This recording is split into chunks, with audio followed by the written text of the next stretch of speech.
Waalaikumsalam, mari silakan masuk. Kenalkan ya Bu, nama saya Bidan Larestuti. Saya jaga pada sore hari ini. Apa yang bisa kami bantu Ibu? Ibu, saya mau konsultasi masalah di bagian pangkal paha sama kemaluan itu gatal-gatal gitu.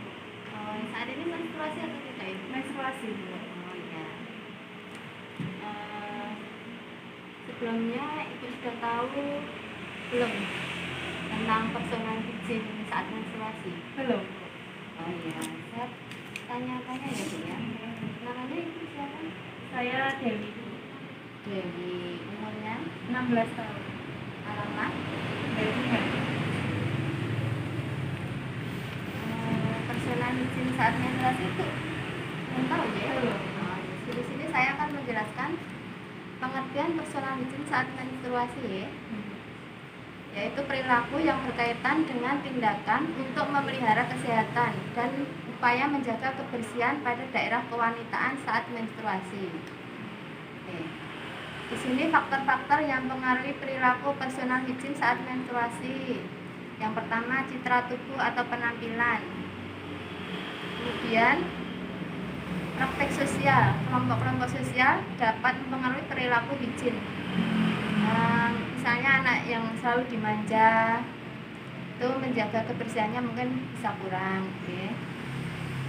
Tingkat ekonomi seseorang mempengaruhi jenis dan tingkat praktek kebersihan yang digunakan. Personal hygiene memerlukan alat dan bahan sabun, pasta gigi, sikat gigi, sampo, dan alat mandi yang memerlukan untuk membelinya. Okay. Mbak sudah kerja? Belum. Pengetahuan tentang menstruasi. Pengetahuan yang baik akan mempengaruhi perilaku kesehatan karena dengan ketidaktahuan maka perilaku kesehatan tidak diterapkan dengan benar dan akan menimbulkan penyakit pada saluran reproduksi. Kemudian budaya, kepercayaan budaya seseorang dan nilai pribadi mempengaruhi personal hygiene. Orang yang dari latar kebudayaan yang berbeda mengikuti praktek perawatan diri yang berbeda. Oke. Kemudian kebiasaan seseorang. Setiap orang memiliki keinginan dan pilihan tentang kapan untuk mandi, mencukur, dan melakukan perawatan rambut. Ada yang kebiasaan yang menggunakan produk tertentu dalam perawatan diri, seperti penggunaan sampo, sabun, dan lain-lain. Kemudian kondisi fisik. Pada saat sakit mungkin kemampuan untuk merawat diri berkurang dan perlu bantuan untuk melakukannya. Ini saya akan menjelaskan indikator dalam personal hygiene saat menstruasi. Tanpa kertas Bu, indikator personal hygiene saat menstruasi. Belum. Yang pertama, perawatan kulit dan wajah. Wajah merupakan bagian yang paling sensitif bagi seorang remaja, terutama remaja putri. Masalah jerawat pada remaja terkait dengan penampilan. Pada saat menstruasi, kerja dari kelenjar sebaseus akan meningkat sehingga produksi kelenjar keringat akan meningkat. Kemudian kebersihan rambut. Biasanya keramas berapa kali seminggu Mbak? Biasanya 2 hari itu sekali. 2 hari sekali keramas ya. Ya, bagus. Kebersihan rambut, menjaga kebersihan rambut sangat penting karena pada saat menstruasi kulit kepala lebih berminyak dan berkeringat, sehingga akan memudahkan timbulnya ketombe dan mikroorganisme lain. Kebersihan rambut genitalia saat menstruasi juga penting untuk dijaga. Hindari membersihkan bulu di daerah kemaluan dengan cara dicabut, karena nek dicabut akan berlubang sehingga memudahkan timbulnya masuknya mikroorganisme ya. Kemudian kebersihan tubuh dan organ genital. Udara yang panas cenderung lembab dan berkeringat. Keringat ini membuat tubuh kita menjadi lembab, terutama daerah tubuh yang tertutup dengan dan lipatan-lipatan yang akan menyebabkan bakteri mudah berkembang biak, menimbulkan bau yang tidak sedap dan juga menimbulkan penyakit. Kebersihan tubuh pada saat menstruasi juga sangat penting diperhatikan. Cara membersihkan daerah kewanitaan yang terbaik adalah membasuh dengan air bersih dan melakukannya dengan teknik yang benar.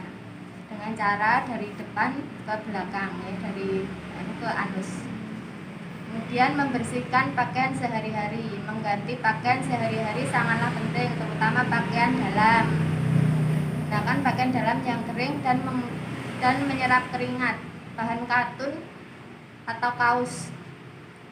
Pemakaian celana yang terlalu ketat sebaiknya dihindari, ampun pakai celana yang ketat-ketat, yang longgar mawon. Karena ini menyebabkan kulit susah bernapas dan akhirnya bisa menyebabkan daerah kewanitaan menjadi lembab dan iritasi. Kemudian penggunaan pembalut, pilihlah pembalut yang bersih, tidak berwarna dan tidak mengandung parfum dan daya serapnya tinggi sehingga tetap merasa nyaman selama menggunakannya. Apabila permukaan pembalut sudah basah, ada gumpalan darah, harus segera diganti ya. Alasannya karena merupakan kalau sudah basah atau lembab itu merupakan tempat yang sangat baik untuk berkembang biaknya jamur. Kemudian tindakan yang dilakukan personalisasi saat menstruasi. Yang pertama, mencuci muka 2-3 kali sehari untuk mencegah timbulnya jerawat. Cuci muka 2-3 kali dalam sehari untuk mencegah timbulnya jerawat. Kemudian mencuci rambut atau keramas 2 hari sekali. Mandi yang bersih minimal 2 kali sehari dengan sabun mandi. Kemudian memotong dan membersihkan kuku. Mencuci tangan dengan sabun dan air mengalir sebelum dan sesudah memegang genitalia. Kemudian membersihkan genitalia dengan air bersih. Tidak menggunakan cairan antiseptik ya, saat membersihkan genitalia. Tidak menggunakan bedak atau parfum pada daerah genitalia.